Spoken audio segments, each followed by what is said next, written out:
Now, are you familiar with these allegations of Ukrainian interference in the 2016 election? I mean, there have been rumors out there about things like that, but, there was nothing hard, at least nothing that I was aware of. There's nothing based in fact to Right. support these allegations? Yes. This is a member of the Ukrainian parliament who was one of the two men who were actually convicted in court for interfering with the 2016 U.S. election. There's an article that was written back in August 2016, 3 months before Americans headed to the polls. Leshchenko straight up told the Financial Times that he was attacking Trump because, quote, a Trump presidency would change the pro-Ukrainian agenda in American foreign policies. He is a pro-Russian candidate who can break the geopolitical balance in the world, end quote. No secret that this guy was working with the head of the National Anti-Corruption Bureau that our government insisted that they set up with NGOs. And they were going after the Trump campaign.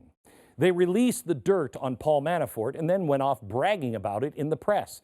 As I pointed out on the timeline, a Ukrainian court found both of them guilty, Leshchenko and Sytnky, guilty of two things.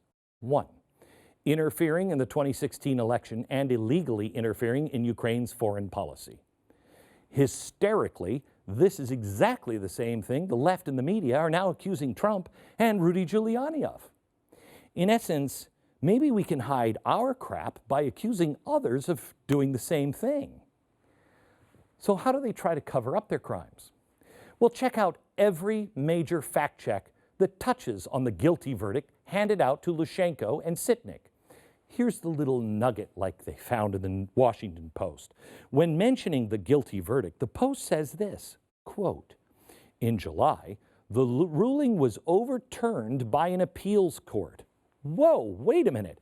We have the audio tape of them saying it. So that was a lie? They didn't interfere in the election? Well, that too is a major slam in our case if that's so. We've learned our lesson. Let's look.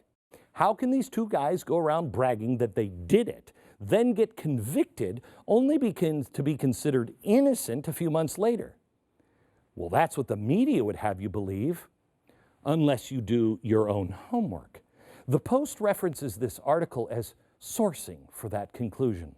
And the title sounds pretty bad for our case. Oh, if you would rule the world on headlines, boy, it would be a different place. Appeals court. Sytnky and MP Leshchenko did not act illegally by disclosing that Manafort's name is in the Party of Regions Black Ledger, end quote.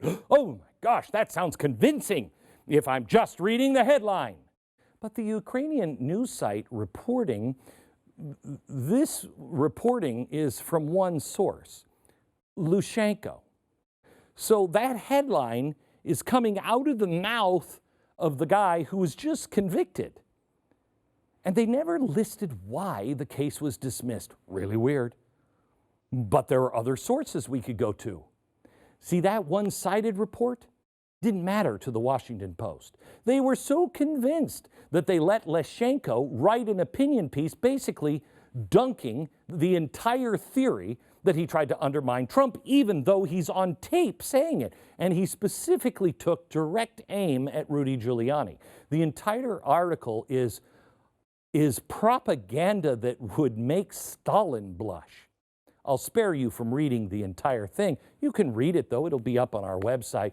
But it's summed up by this one quote. Quote, in the summer of this year, we won the appeal and the court's decision was completely annulled.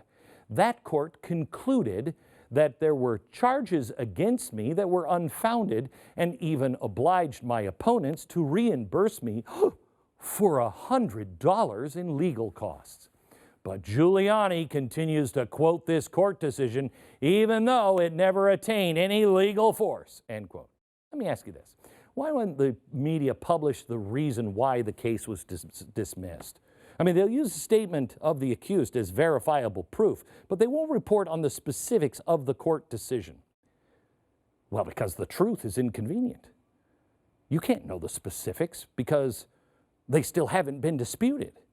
Did the Ukrainians conspire to affect Ukrainian foreign policy and influence U.S. elections? Yep. Yep, it's true. It's absolutely true. But Glenn, you just told me the case was thrown out on appeal. On a technicality, let's go to the Kyiv Post. And it's one of the only places that mentions the defense's case. Here's the defense. 1, that the person that made the charge had no right to follow the lawsuit because his interest had not been affected. Oh, you've got to be kidding me. That doesn't sound very innocent. 2, the administrative courts cannot consider lawsuit against Ukrainian members of parliament. And 3, the statute of limitations had expired.